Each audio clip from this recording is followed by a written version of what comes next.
Persia did something almost no empire ever does. It kept losing kingdoms, but it never lost its identity, and that is why its story still matters after 500 years. Before Cyrus built a giant empire, the land we now call Iran already held older worlds like Elam and the great city of Susa in the southwest.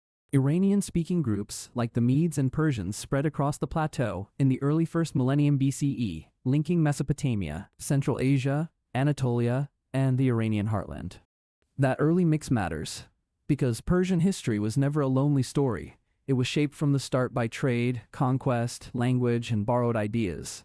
Then came the ruler who changed everything, a Persian king named Cyrus remembered across history as Cyrus the Great after his rise around 550 BCE. Cyrus defeated the Median ruler Astyages, and instead of erasing the Medes, he joined Medes and Persians into one stronger political world under his rule. That move was bigger than one battlefield win, because it gave Cyrus the base he needed to launch one of history's first huge transcontinental empires. After uniting the Medes and Persians, Cyrus conquered Lydia and Anatolia, and then Babylon in 539 BCE, reaching from Central Asia toward the eastern Mediterranean. Babylon was not just another city, it was one of the great centers of the ancient world, so taking it changed the balance of power. Cyrus became famous not only because he conquered lands, but because later memory painted him as a ruler who often used control through accommodation. He often kept local elites, respected temples, and presented himself as a restorer of order, which made rule over different peoples more stable. One famous object, the Cyrus cylinder from Babylon, is often called the first human rights charter, but that modern label is too simple. The cylinder fits an older Mesopotamian royal style, where a king celebrates bringing order, honoring temples, and winning the favor of the gods. Even so, the cylinder still matters because it shows how Persian kingship wanted to look wise, lawful, and chosen, not merely brutal. After Cyrus died on campaign in Central Asia, his son Cambyses II pushed Persian power farther by conquering Egypt in 525 BCE. Now one empire linked the Nile, Mesopotamia, Anatolia, the Iranian plateau, and parts of Central and South Asia under a single system. That huge reach created a new problem. How do you hold together many languages, climates, religions, and local traditions without the empire breaking apart? The man who answered that question was Darius I, who took power in 522 BCE after a dangerous succession crisis and many revolts. Darius mattered because he turned raw conquest into administration, and administration is what makes an empire last longer than one king's lifetime. He divided the empire into satrapies, or provinces, each led by a satrap, but he also used inspectors, military officials, and tax systems. That balance helped stop local governors from becoming totally independent, while still letting the empire keep regional customs and different local elites. Darius also regularized tribute, expanded coinage with the gold daric and silver sigloi, and made money move more smoothly across the empire. He improved communication too, and the royal road from Sardis to Susa became famous because messages moved across vast distances with surprising speed. Greek writers admired that courier system, and later generations remembered it as one of the best communication networks of the ancient world. The empire also used Aramaic widely for administration, even while Old Persian, Elamite, Akkadian, Egyptian, and other languages still survived. That multilingual reality shows how the Persian state worked, not by forcing one culture everywhere, but by managing many cultures at once. Darius also founded Persepolis around 518 BCE in the Persian heartland, creating a ceremonial center that still defines the visual memory of empire. Persepolis was not the empire's only capital, but it projected a grand message through terraces, halls, stairways, and carefully carved stone reliefs. Those reliefs show delegates from many peoples bringing tribute in orderly lines, presenting empire not as chaos but as controlled hierarchy. Yet Persepolis was more than a royal stage set. Tablets from its archives show workers, rations, officials, travel records, and real daily management. That means the empire's glory rested on people counting goods, moving supplies, keeping labor records, and making large systems actually function. Persia then collided with the Greek world after Western Anatolia, including Greek cities in Ionia, came under Persian control. When the Ionian Revolt broke out near the end of the 6th century BCE, Persian retaliation helped set up the famous Greco-Persian Wars. Darius sent forces west and suffered defeat at Marathon in 490 BCE, but that battle did not destroy Persian power the way later legends suggest. His son Xerxes I returned in 480 BCE with a much larger invasion, winning at Thermopylae, before suffering the critical naval defeat at Salamis. Later defeats checked Persian expansion into mainland Greece, but Persia still remained a superpower that shaped Eastern Mediterranean politics for generations.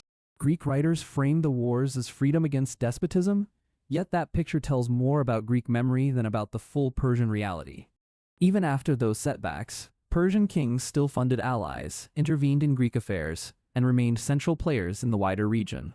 In the 4th century BCE, however, court struggles, rebellions, and rising Macedonian power began to expose weakness at the top of the empire. Artaxerxes III briefly restored strength and even reconquered Egypt, but the state remained vulnerable when Alexander of Macedon invaded in 334 BCE. Alexander defeated Persian armies at Granicus, Issus, and Gaugamela, then marched into the empire's political and ceremonial centers.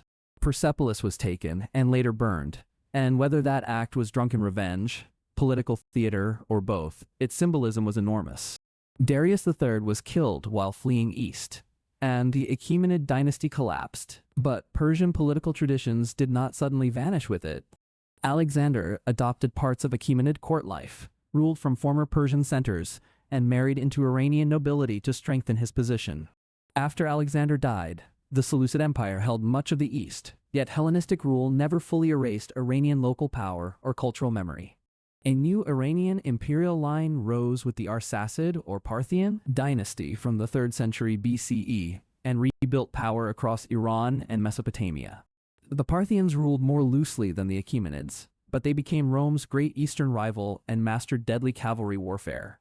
Their armored cataphracts and horse archers reached legendary status, and the Roman disaster at Carrhae in 53 BCE proved how dangerous they were.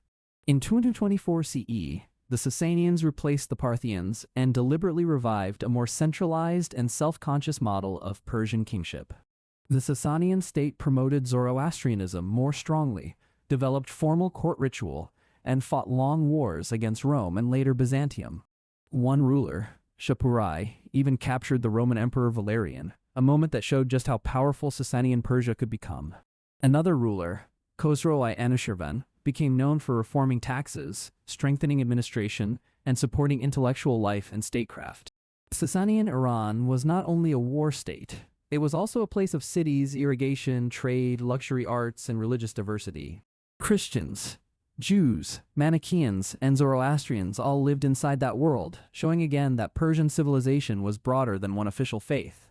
But the long Byzantine-Sasanian wars of the 6th and early 7th centuries drained both empires with staggering military and financial pressure.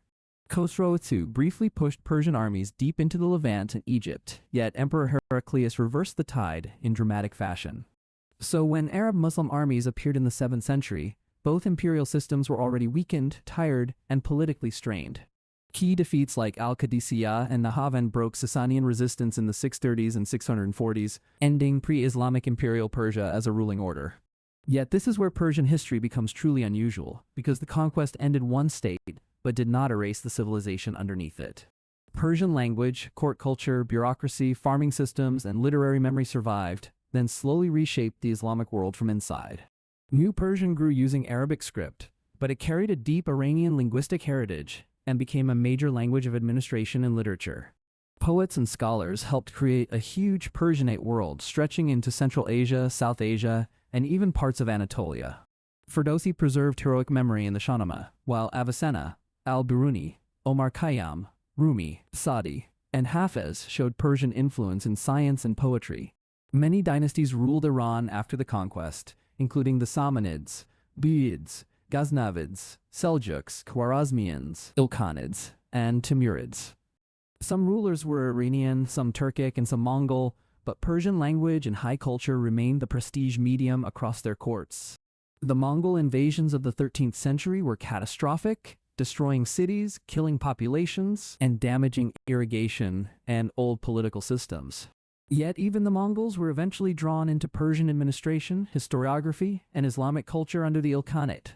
Timurid rule brought fresh violence under Timur, but cities like Herat later became major centers of manuscript art, literature, and urban culture. By the early modern period, Persian had become one of Eurasia's great civilizational languages, strong far beyond the borders of Iran itself. Then the Safavid dynasty transformed Iran again when Shah Ismail I founded it in 1501 and made Twelver Shi'ism the state religion. That choice permanently shaped Iran's confessional identity and set it apart from the mostly Sunni Ottoman and Uzbek worlds around it. Safavid rule was not gentle in this process, because the new identity was built through coercion, institution building, and long social change. Under Shah Abbas I, the state reorganized its military, limited some tribal powers, moved populations, and turned Isfahan into a dazzling capital. Isfahan's mosques, bridges, palaces, gardens, and bazaars became visual symbols of Safavid greatness and of early modern Persian statecraft. Safavid arts also flourished in carpets, miniatures, calligraphy, ceramics, metalwork, and architecture, shaping tastes far beyond Iran. When the Safavid state weakened, Afghan forces captured Isfahan in 17, and that shock brought dynastic collapse and new fragmentation. Nader Shah restored military power, invaded India, and carried away treasures like the Peacock Throne, but his rule was harsh and unstable. The Qajar dynasty then faced a harder age, because Iran had to deal with growing Russian and British imperial pressure in the 19th century. Iran lost major Caucasian territories to Russia, while foreign loans, treaties, and concessions increased outside influence over the country's future.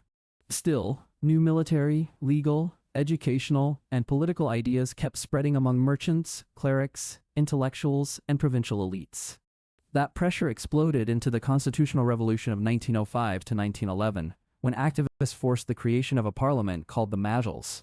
The movement did not solve every problem, but it left a lasting idea that law should limit arbitrary monarchy and that representation mattered. In the 1920s, Reza Khan seized power and became Reza Shah Pahlavi in 1925, ending Qajar rule and pushing hard state centralization. He built roads and railways, expanded conscription in schools, and promoted a nationalist story that highlighted both modernization and pre-Islamic Iran. In 1935, the government asked foreign states to use the name Iran more widely in formal diplomacy, though Persia remained strong in cultural memory. During World War II, Britain and the Soviet Union invaded in 1941, and Reza Shah was forced to abdicate in favor of Mohammad Reza Shah. Oil then moved to the center of modern Iranian history, especially after Prime Minister Mohammad Mossadegh nationalized the Anglo-Iranian oil industry in 1951. Mossadegh became a symbol of anti-imperial nationalism, and his 1953 overthrow in a British and American-backed coup marked political memory for generations. Mohammad Reza Shah later pushed the White Revolution with land reform, literacy drives, infrastructure, and education, but also deeper inequality and civic repression. By 1979, mass protest, Shiite political thought, anti-monarchical anger, and revolutionary populism overthrew the monarchy and created the Islamic Republic. Ayatollah Ruhollah Khomeini became its central figure, and soon Iraq invaded in 1980, starting an 8-year war full of loss and destruction. That war hardened the new state, militarized politics, and left trauma that still shapes Iranian memory and public life. Since 1979, Iran has mixed elected institutions with powerful unelected bodies like the Supreme Leader, Guardian Council, and security networks. Its recent history includes Khomeini's death in 1989, the rise of Ali Khamenei, the Reform era under Mohammad Khatami, and the Green Movement of 2009. It also includes the 2015 nuclear agreement, renewed sanctions after the United States left that deal, and major protests after Mahsa Amini's death in 2022. Modern Iran matters because of its size, population, energy resources, and position between the Middle East, Central Asia, and South Asia. But the deeper lesson of Persian history is not oil, missiles, or headlines. It is civilizational endurance through empire, conquest, and reinvention. Macedonians, Arabs, Turks, Mongols, imperial rivals, coups, and revolutions all changed the rulers, yet Persian language, memory, and cultural confidence survived them. That survival appears in Ferdowsi's Shahnameh, in the bridges and mosques of Isfahan, and in the fact that Persians stayed powerful after Arabs, Turks, and Mongols ruled. It also appears in cuisine, poetry, social custom, and the enduring idea that Iran is larger than any single dynasty, Shah, republic, or foreign crisis. That is why Persian history is not only a museum story about Cyrus, Darius, or Persepolis, but a living chain linking ancient empire to modern identity. When a civilization can absorb conquest after conquest and still keep its memory, language, and literary pride, it becomes more than a state. So if you compress 2 to 500 years into one sentence, it is this. Persia repeatedly lost empires, but it never lost itself.